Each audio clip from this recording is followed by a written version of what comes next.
Gloria De Piero, we're going to start off with, and Anna Soubry, welcome to you both. We're going to start off with the EDL story, which is quite a jaw-dropper, is it not? It is extraordinary, and the idea, you know, there are decent people in politics.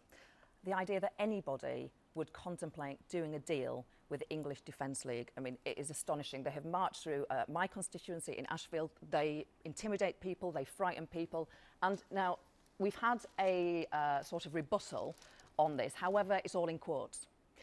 It's all taped. So if I could just kind of read out one of the... Do you really have to? So this is the Tory candidate saying to Tommy Robinson from the EDL, if you could announce it, the march, for May the 2nd, which is the last Saturday before the election, maybe they'll get really upset and worked up. And then about 2 weeks before that, we do a press conference and we say, we're not doing it. Well, you say you're not doing the demonstration. Everyone is happy, very happy. EDL have become reasonable. Afsal Amin to deliver the resolution.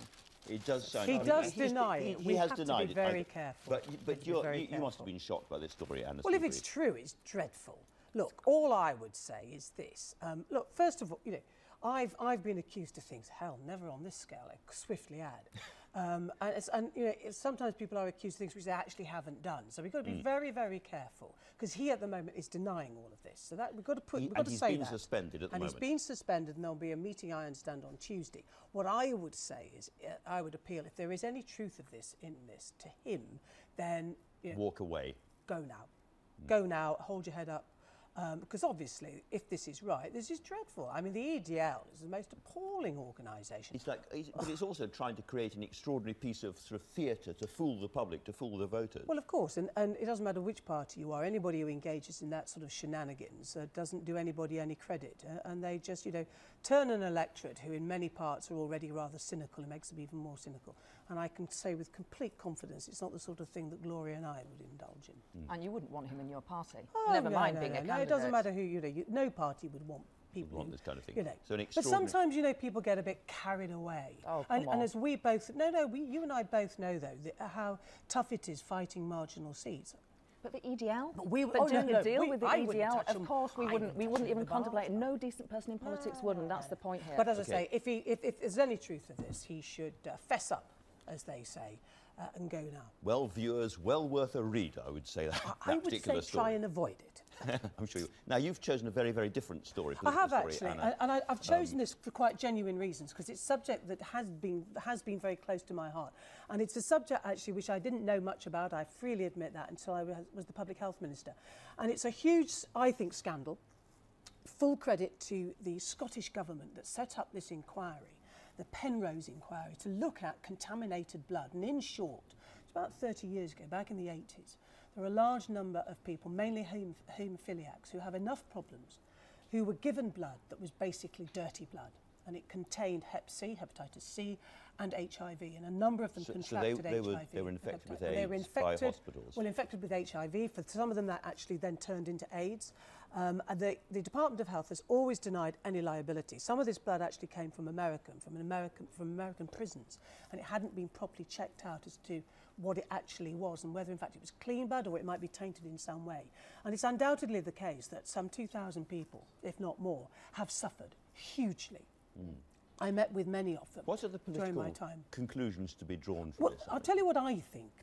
I think it's very much to the credit of this government that some of the big injustices, Bloody Sunday and the Savile inquiry, and what the Prime Minister then said and the way he delivered all of that in Parliament, and, you know, put their hands up and said, you know, this was wrong, bad things were done, I apologise on behalf of previous governments. And we did the same with Hillsborough in the inquiry. And do you think the same is going to have to happen with this? And now I very much hope. The question has always been about the amount of money that is required to do the right thing by these people, and it's an extraordinary amount of money, and there's been debate about it. My own view is we should do the right thing, and if that means it's an awful lot of money, we should do it. Go on, and Gloria, just you have to do this job. You have to imagine when you see these wrongs that it was your mum or your dad or your brother or sister or loved one that was affected. Put yourself in their shoes.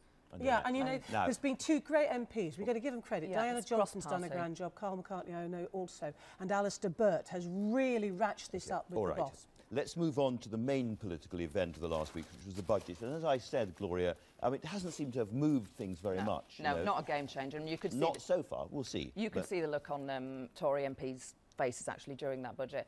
But actually, yeah, they were smiling. Looking at some of the commentators today, we've got Andrew Rawnsley in... It's a very good piece in The Observer. Yes, in The Observer, saying, you know, this Chancellor uses budgets as kind of political operations to try and shoot Labour spots. But I don't want a Chancellor to stand up and think, how can I get one over on my opponents? I want a Chancellor to stand up. I want a Chancellor to stand up and say, right, OK, people are still hurting. That is the fundamental divide still in politics. And you're saying that budget said, May the 9th, the cuts are coming. Savage. Yeah. Well, Savage. You've signed up for £30 billion of cuts, of course, but you can't say where they're coming from. Well, but I'll tell you what, I think that actually it was an extraordinarily good budget. And Osborne is right, proudly to say of the achievements that we have made in the restoration of the economy, and to say it's part of this plan that extends right through to making not my future more secure, but actually about my children and my grandchildren. But we were talking about the NHS, and he conspicuously didn't put the NHS into the budget, which I think Labour Party expected.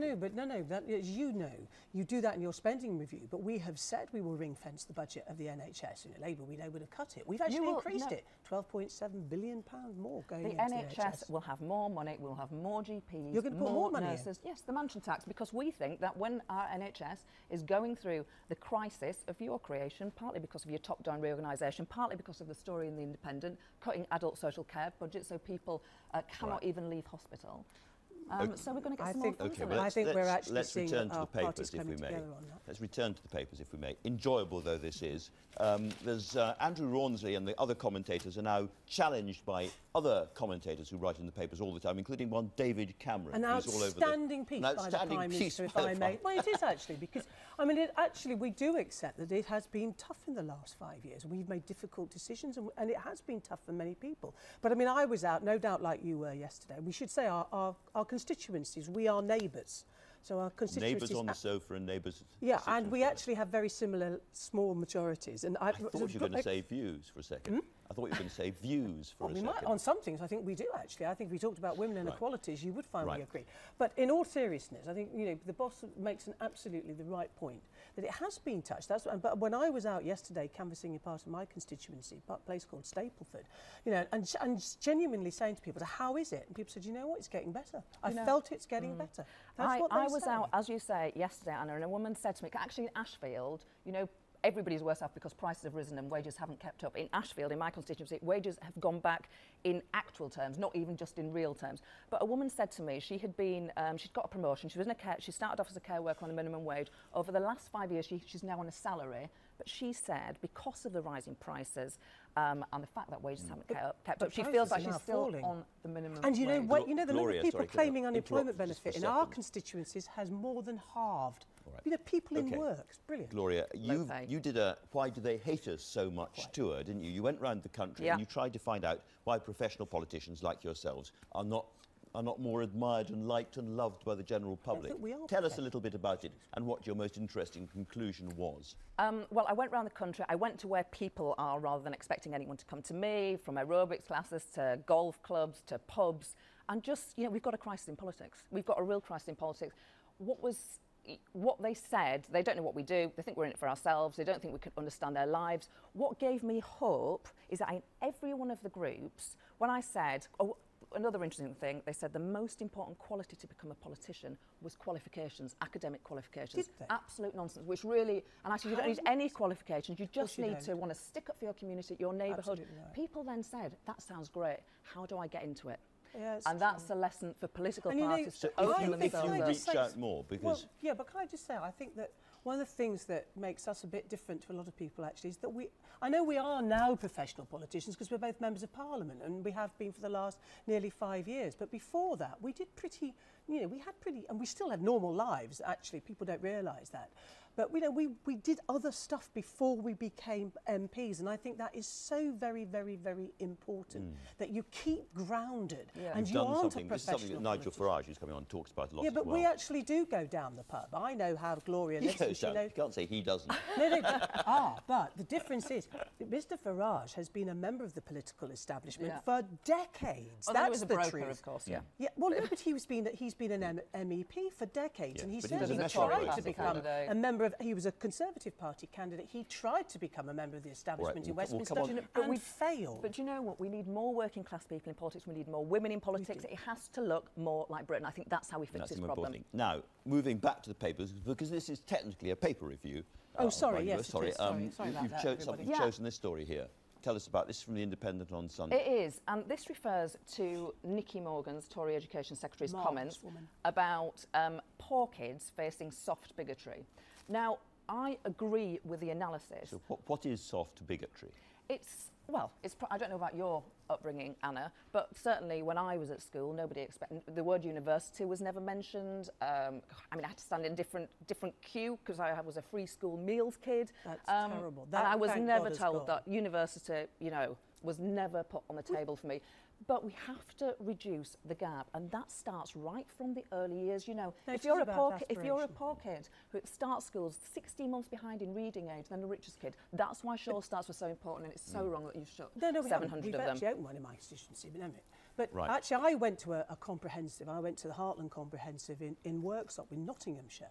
And it was controlled by Labour for donkey's years. And they tried all the social experimentation, which failed. But it is about aspiration. And it's about saying to children, you can be these things, and inspiring them. And I think that's exactly the sort of thing that we've got to do things. It's my fault for having two very, very eloquent Conservative and Labour spokespeople on the sofa together.